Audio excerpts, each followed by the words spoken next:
Hello, আসসালামু আলাইকুম। এখন আপনাদের নিয়ে আসছি সিকিমের শহরের বাংলাদেশের জাদুঘরের মতো, সোনারগাঁও জাদুঘরের মতো একটি পার্কে। এটা কোরিয়ার কিমি শহরের ঐতিহ্যবাহী একটি জাদুঘর। এটার ভিতরে অনেক সুন্দর।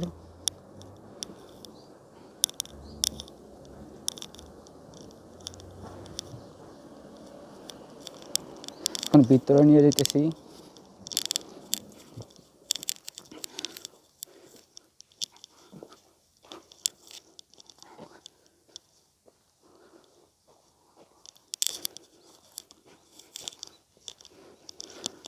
বাংলাদেশের সোনারগাঁওয়ের মতো এখানে আদিম অনেক চিত্রশিল্পী আঁকা আছে।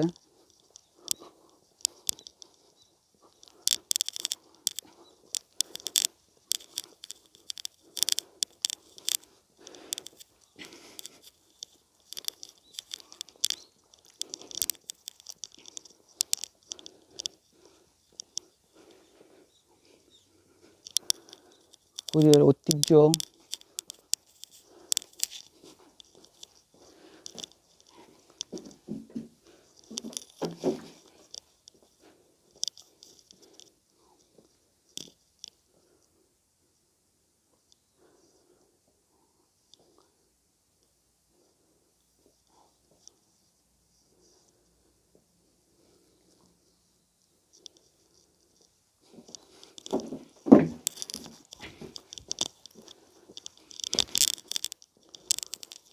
দেখেন কি সুন্দর দৃশ্য। কিন্তু বাংলাদেশের সোনারগাঁয়ে অনেক লোক সংখ্যা থাকে, এখানে কোনো লোক সংখ্যা নাই। করোনার জন্য লোক সংখ্যা বাইরে বের হয় কম।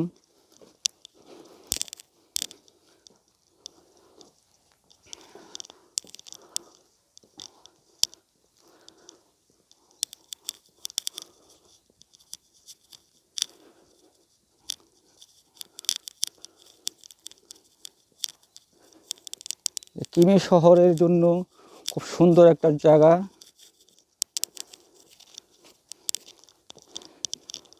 এখানে আপনারা যদি ঘুরে আসতে চান তা এসে দেখে যেতে পারেন।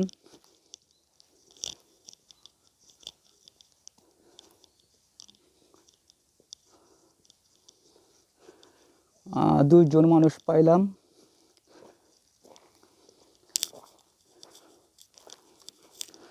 অনেক সুন্দর একটা জায়গা।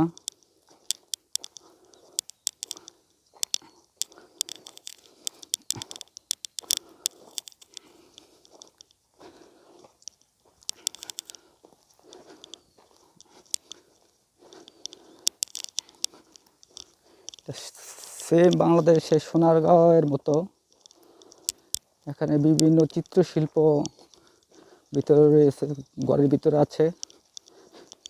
এখন এটা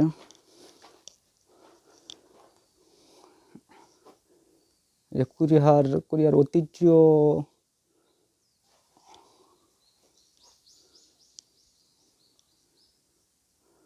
আদিম জগতের এই যে জিনিসপত্রগুলো রাখা আছে জাদুঘরের মতোই।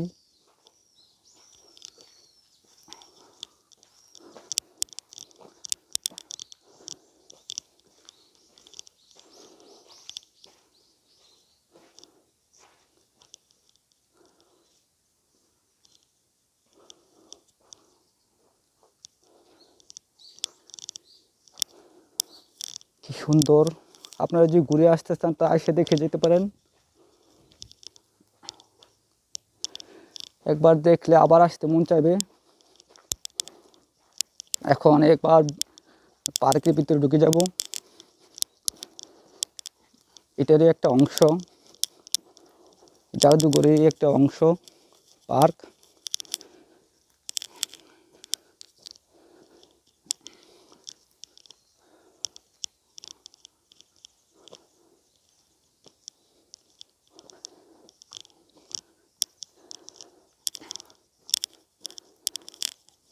করোনা না থাকলে লোক সংখ্যা মোটামুটি থাকতো। করোনা থাকার কারণে লোক সংখ্যা নেই বললেই চলে।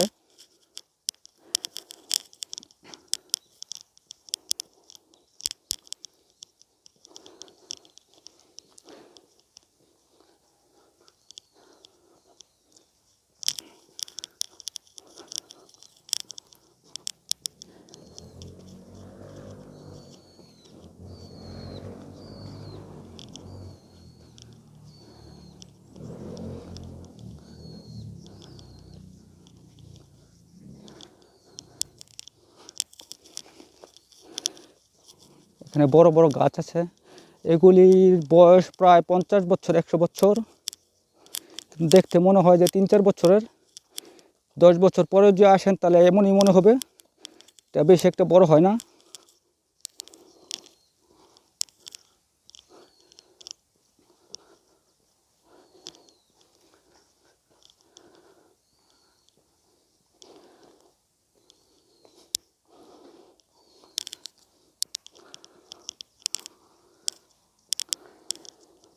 লোক সংখ্যা নাই বলেই চলে, 2জন লোক দেখা যাচ্ছে।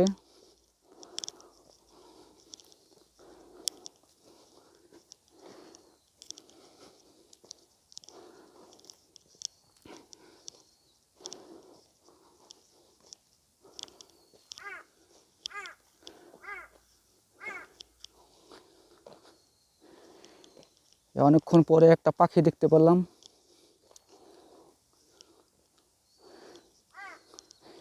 এই কাক ডাকতেছে, মনে হইতেছে যে বাংলাদেশের কাক ডাকতেছে।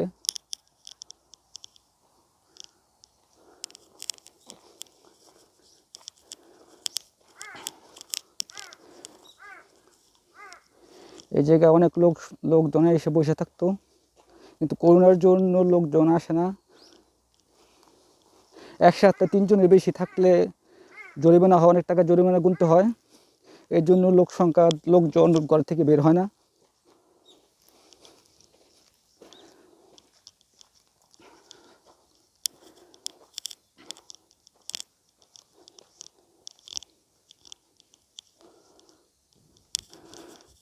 আসলে কোরিয়ার দেশটা অনেক সুন্দর।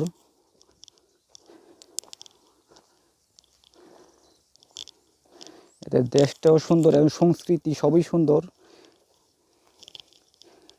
এরা দুর্নীতি কি বুঝে না, এরা খুব সহজ সরল মানুষ। আপনারা যেটা বুঝেন ওইটাই এরা বুঝে। সত্যটারে মিথ্যা বললে ওইটাই বুঝে, মিথ্যাটা সত্যটা ওইটাই বুঝে নেয়। তাই বাংলাদেশে এমন একটা পার্কের মধ্যে লোক সংখ্যা অনেক থাকতো, কিন্তু এই পার্কে জনসংখ্যা নেই বললেই চলে। 2জন লোক দেখছিলাম, তো আরেক 2জন ওই পাশে দাঁড়িয়ে আছে।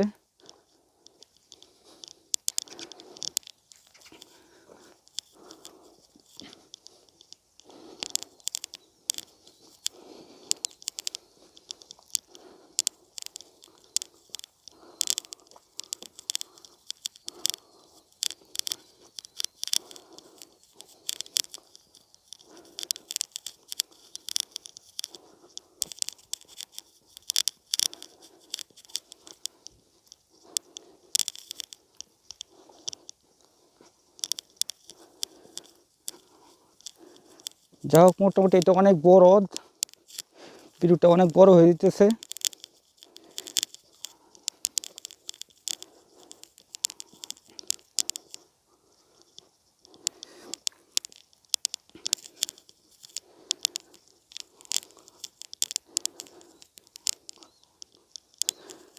সারা পার্কটা দেখাইতে গেলে প্রায় সময় লাগবে প্রায় 1 ঘন্টা। তো এখানেই ভিডিও বেশি দীর্ঘায়িত করতে চাই না।